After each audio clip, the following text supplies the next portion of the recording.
Roman Reigns, allegedly responsible for Solo Sikoa. Changing faction name? Hello guys, welcome back to my channel. I'm Jennifer. Have a nice day. For the WWE family latest news update, please subscribe the channel and press the bell icon. Thank you.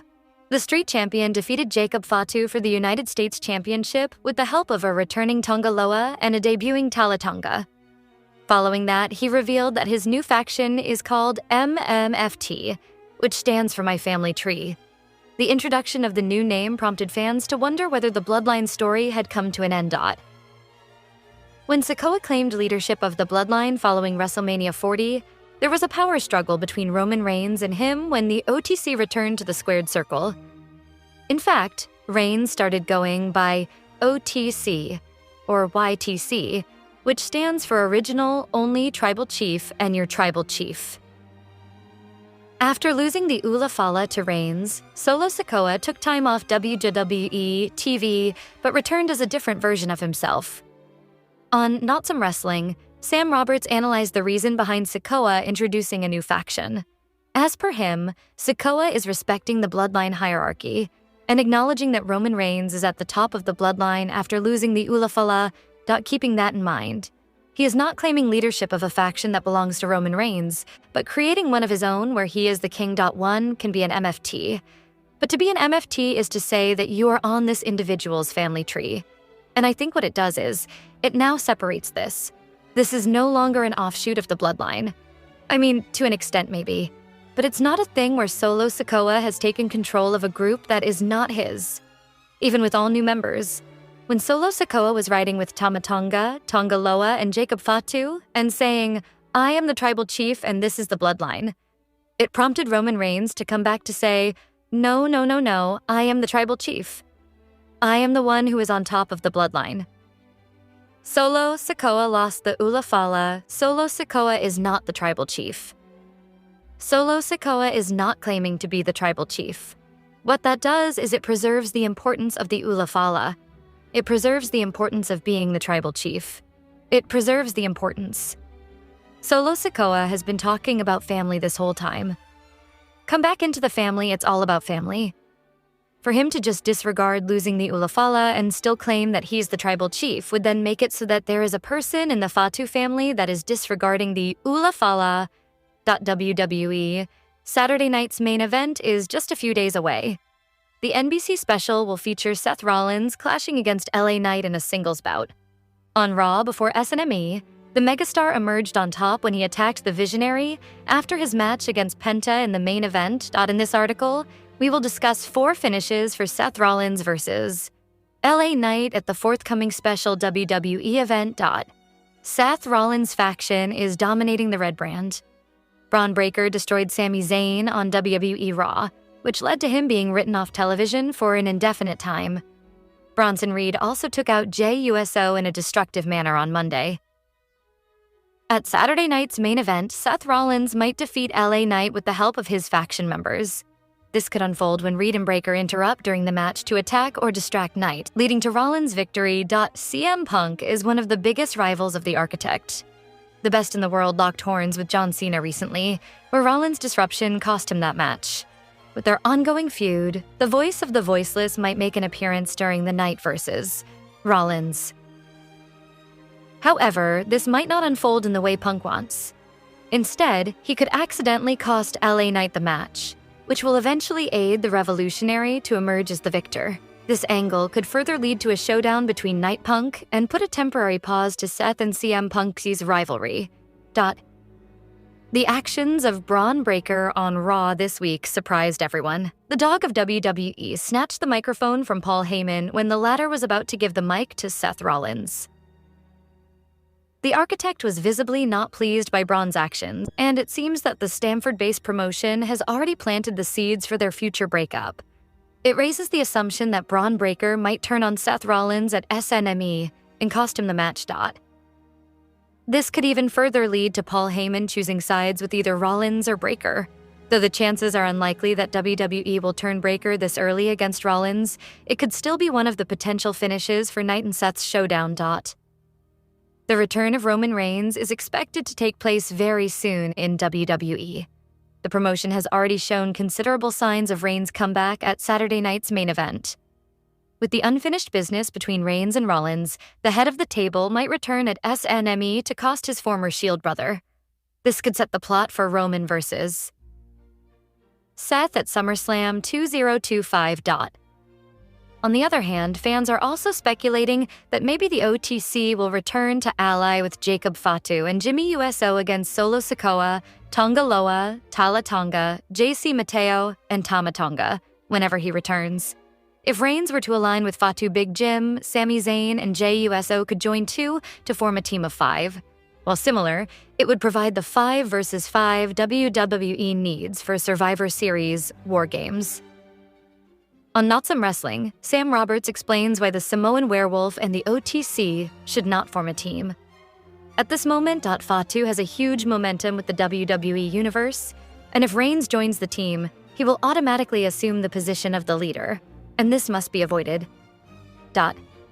So, here's my thing. Do I want to see Roman Reigns and Jacob Fatu as a team? Desperately, yes. However, if Roman Reigns joins that team, Roman Reigns leads that team. If Roman Reigns joins with Jacob, Roman Reigns is leading Jacob. And I kind of like the idea of this being a group led by Jacob Fatu. I feel like we spent a good year and a half building Jacob Fatu, but now is the time for this to be a star-making vehicle for Jacob. Now is the time. Every time he walks into a building around the world, they were going crazy for him in Riyadh. Same way they were going crazy for him in Pittsburgh. Every time he walks into a building, Fatu, Fatu, Fatu. They say this every single time. Do you really want to have, at this point, this version of Jacob, do you really want to have him as a second person, even to somebody like Roman Reigns? Because I question that. I sit there and say, maybe Jacob needs to be the leader. And if Jacob is the leader, maybe Roman needs to stay far away from this currently, the bloodline doesn't seem to exist. Roman Reigns is on a hiatus. JUSO and Sami Zayn are telling their own stories on Raw, and Jimmy USO has aligned with Jacob Fatu against Solo Sikoa's MFT. Once the Street Champion lost the Ulafala to Roman Reigns in a tribal combat, the OTC reclaimed the position of the tribal chief, but didn't do much with the bloodline afterwards. On the other hand, none of the OG bloodline members were allowing Sikoa to lead the bloodline back to its former glory.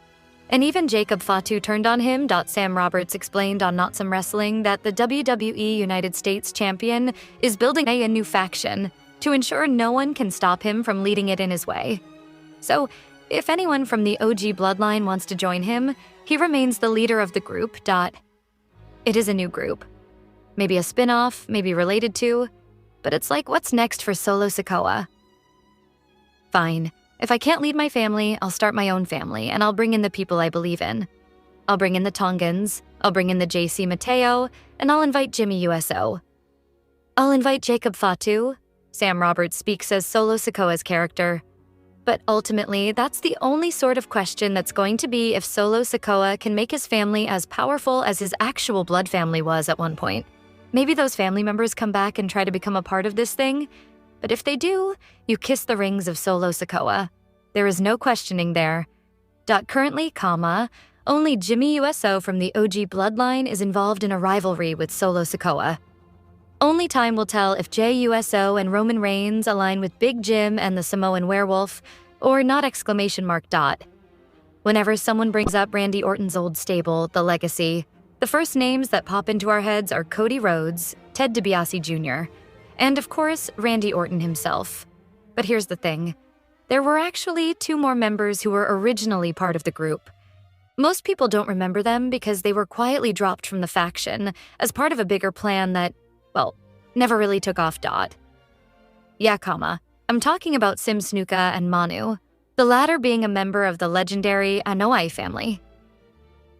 Despite having such an iconic wrestling bloodline and being tied to a group with major potential and a superstar like Randy Orton as their leader, Manu ended up slipping through the cracks.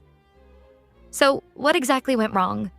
And how did someone with that much pedigree become one of WWE's forgotten faces? The anoa'i family is basically royalty when it comes to professional wrestling. These guys have dominated the ring for decades. So when WWE decided to form a stable full of second and third generation superstars, leaving out a Samoan would have felt like a total oversight. That's where Manu came in. When Randy Orton, who is from a family of wrestlers, put together the legacy with rising stars from wrestling families, Manu, representing the legendary Anoa'i bloodline, joined Cody Rhodes, Ted DiBiase Jr., and Sim Snuka as part of the crew with Randy Orton as their leader. At first, there was a ton of buzz around the group. I mean, a faction made entirely of wrestling legacies? That had serious potential, but somehow the group didn't live up to the hype. And the biggest head-scratcher? Manu was cut from the faction right when he was starting to get some momentum. It caught fans off guard, and to this day, no one really knows why WWE dropped him like that. Recently, Manu revealed what actually happened behind the scenes. In an interview with WrestlingNews, Manu was actually supposed to return as a babyface and confront Randy Orton, at least according to the original plan. But that comeback never happened. The whole thing just fizzled out, and before anyone really noticed, the Samoan star quietly slipped off WWE's radar. In 2009, he was officially released from the company, and honestly, the reason behind it was so weird and random. It left fans scratching their Manu had all the tools to make it big in the wrestling world. Like Randy Orton? Seriously, the potential was there.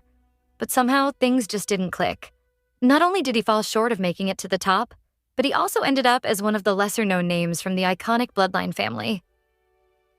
There are plenty of reasons people toss around for why his career didn't take off. But the biggest one? WWE just never gave him the spotlight or push he actually deserved, like they did with Randy Orton or several other superstars. In the same interview, Manu opened up about it and even shared the real reason why the company let him go. Manu came in with some serious fire. He had that raw aggression that made him stand out right away. But then WWE's creative team decided to tone it down, and they didn't just dial it back. They practically smothered it. Before long, that fierce energy that gave Manu his edge was gone, and so was the X factor that made him unique. The frustrating part? He had all the right tools to thrive in WWE: size, legacy, charisma. But it just never clicked. Without the right push or support, his momentum stalled, and we're all left wondering what could have been if he'd gotten the backing he truly deserved. So, what do you think WWE destroyed